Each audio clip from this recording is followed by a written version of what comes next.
Magluto tayo ng itlog na may ampalaya. Ginisang ampalaya na may itlog. Oh, yun. Ito yung itlog na nakukuha ko sa mga manok namin. Hindi na ako masyadong bumibili ng itlog. Ito na lang.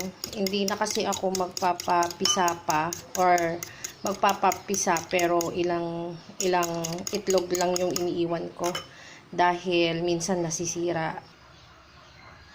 Magigisa na tayo ng bawang. Konti lang yung nilagay kong bawang dahil may bawang ako na pulbos. Yun na lang yung ilalagay ko mamaya. Tapos, maglalagay na ako ng sibuyas. Gisa-gisa lang yan. Pag naluto na yung sibuyas, lalagay ko na yung ampalaya. Yung ampalaya ko medyo hinog na. Kaya, hindi na siya nagtagal. Pinabili ko lang sa tatay ko. Tapos ilagay ko na yung ampalaya kasi luto na yung sibuyas. Ayan. May yellow na siya. Kasi hinog na yung iba. Inalis ko lang yung buto at hinugasan. Sayang kasi kung hindi din naman mapapakinabangan. Pero kung kaya pang pakinabangan, bakit hindi? Ang mahal lang bilihin ngayon, diba?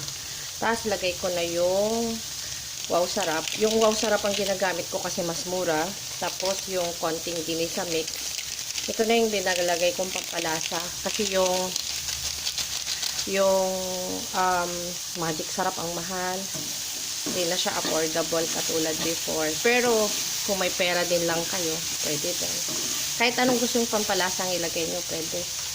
Bahala kayo doon. Tapos maglalagay ako ng paminta. Paminta yung nilalagay ko dito. Isa-gisa lang natin. Kapag okay na sa inyo yung paminta, nasa sa inyo kung ilang paminta yung ilalagay nyo. Ako, tansya-tansya lang lahat ng ginagawa ko. Sa pagluluto, tansya-tansya lang siya. Hindi ko siya sinusukat or ano. Dahil mahilig ako sa maanghang, lagyan natin ng sili. Ayaw din naman to ng mga aso. Kaya, lagyan natin ng konting anghang. Ayan. Halo-haloin lang.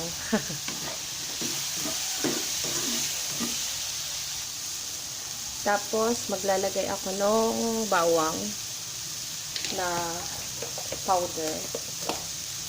Kasi konti lang yung bawang ko. Kaya, yun na lang yung ginamit ko.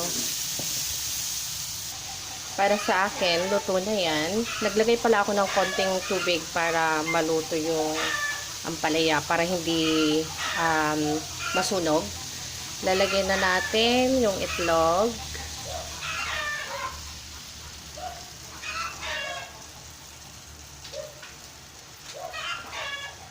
Kahit sino makakapagluto nito kasi gisa-gisa lang talaga.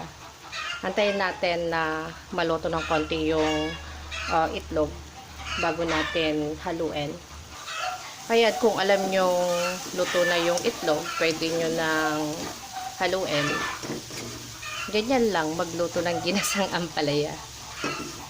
Napakasimple at saka masustansya pa. Yun lang guys. Salamat sa panonood ng Reels.